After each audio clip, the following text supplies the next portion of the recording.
Hello, this is Mr. Chabry, and we are here with the team that I am bringing to the Ultra No Holds Barred competition. So, of course, this team's going to be in the description if you want to try it out on Showdown. But anyway, we're going to go into this team and see what Pokemon we are bringing, and hopefully we can do some good things with this team. I wanted to start with the most interesting Pokemon on my team. Doing a lot of battles on Showdown, there wasn't really that many people bringing in this Pokemon, but this Pokemon is the Mega Caesar. So Mega Caesar is mainly here for fairy types. I've noticed there was quite a few fairy types running around, so having a steel type with Bullet Punch, and this thing also has Technician, so Bullet Punch is going to be doing that much more damage, and this thing is also pretty bulky in itself. So with that, I'm hoping we can do a lot against fairy types. This thing will be bringing Bullet Punch, U-Turn, Swords Dance, and Roost. So Swords Dance is there if I need some more attacking power. Roost is there because this thing, like I said, is bulky. If we need to, we could probably heal up and be able to do some more damage. U-Turn is there if we need to switch out on a threat, and it'll really come in handy if I know we're faster than the threat, but Bullet Punch is going to be our main move on this Mega Caesar.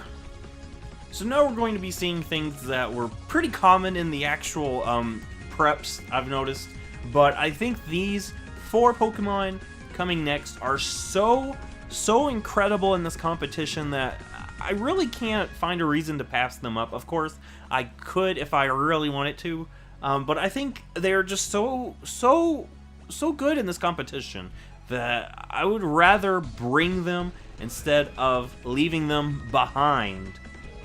So the next Pokemon we're going to be seeing is, of course, going to be Ultra Necrozma, and the base form of this one's going to be the Necrozma Duskmane, because I think that will do better in this than the Necrozma Dawn Wings.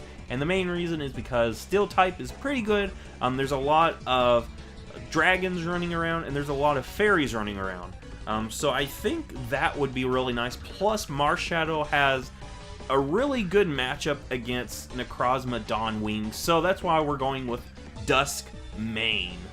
And moveset-wise, Duskmane Necrozma is going to be bringing the Swords Dance, so that way we can boost our attack if we need to.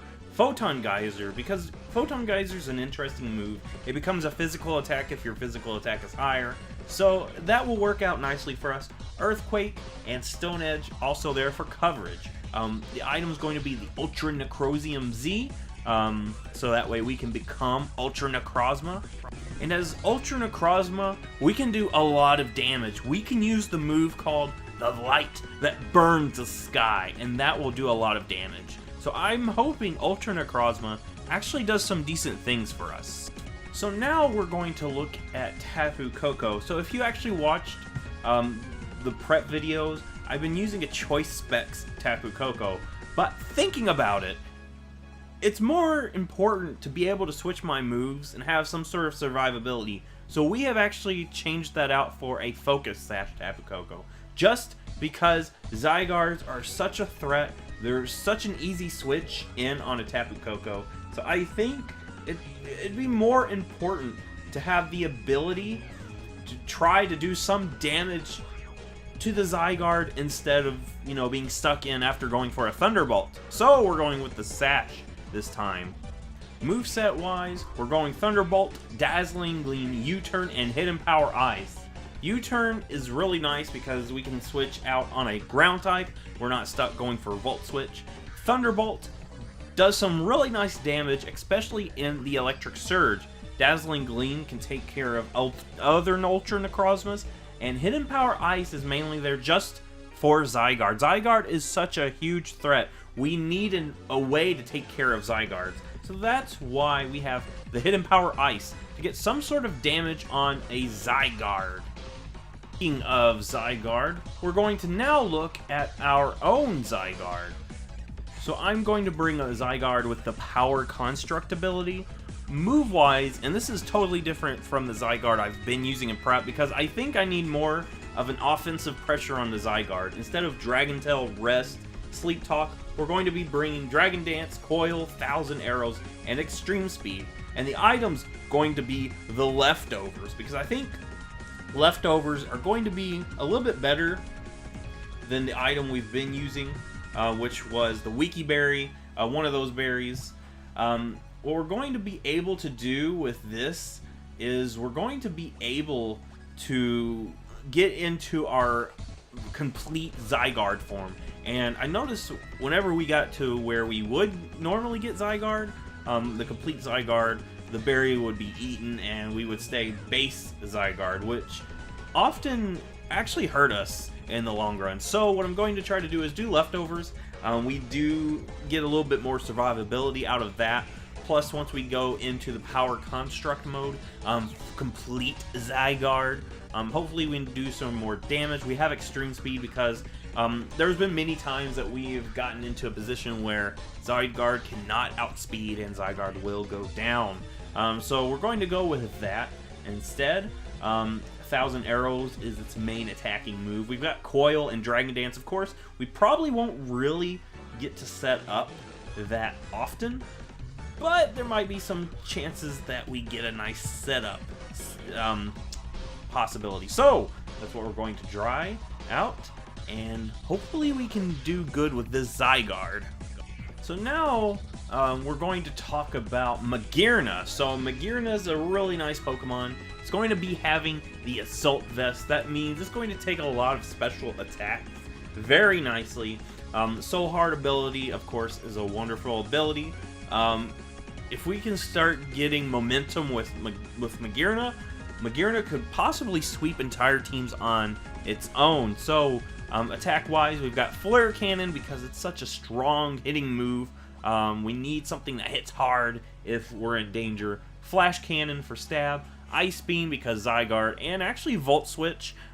If we're in a situation that is not ideal, we can Volt Switch out and turn the game around. So yeah, Magana is actually pretty nice with the Assault Vest. It's got some survivability, and if we can take down one Pokemon with Magana, Magana gets that much more momentum. And now for the last Pokemon on this team, it's actually a Pokemon that I've noticed a lot in online play with within Showdown. This is going to be the Marsh Shadow. So my Marsh Shadow is actually going to be an interesting set. It's going to be Choice Scarfed, and the main reason is I need my Marsh Shadow to outspeed Ultra Necrozma. That's the main thing I want it to outspeed, but I mean, it can do pretty decent against other things. Of course, it's mainly there to outspeed Ultra Necrozma. But we're going to bring the Technician ability. The move will be Spectral Thief, Close Combat, Ice Punch, and Pursuit. Pursuit is just there for if I'm in a situation where it seems like more than likely the opponent will swap out, I can go for a Pursuit and maybe get a knockout. This is actually an interesting set I'm going to try out. So I've got most of the investments in attack and HP just for survivability. And this Marsh Shadow set has actually survived very close calls where a normal Marsh Shadow would have went down. So yeah, this Marsh Shadow is actually very interesting. What I should probably also take into account is a Zygarde with one Dragon Dance set up. I think I might mess around with the spread a little bit just so it can outspeed that as well, because Zygarde's actually been giving me a lot of trouble. You'd be surprised at how much trouble a Zygarde can cause. I think Zygarde is actually the most, the Pokemon is giving me the most trouble. So what we're going to do is try to mess around with the spread a little bit and see how that works. So that's going to be my team. If you like this, give it a thumbs up. Go ahead, put in the comments, what Pokemon are you bringing to this competition? Are you going to bring 6 of your favorite Pokemon? Or maybe just bring a spot for one of your favorite Pokemon. Like I said, Mega Caesar is my favorite Mega, and I made sure it had a spot on this team. And it actually does pretty well. Surprisingly very well. So yeah, Mega Caesar is actually really nice on this team. Of course, I've got other things to help back it up. So if you like this, give it a thumbs up, subscribe. I will see you in the next Pokemon video.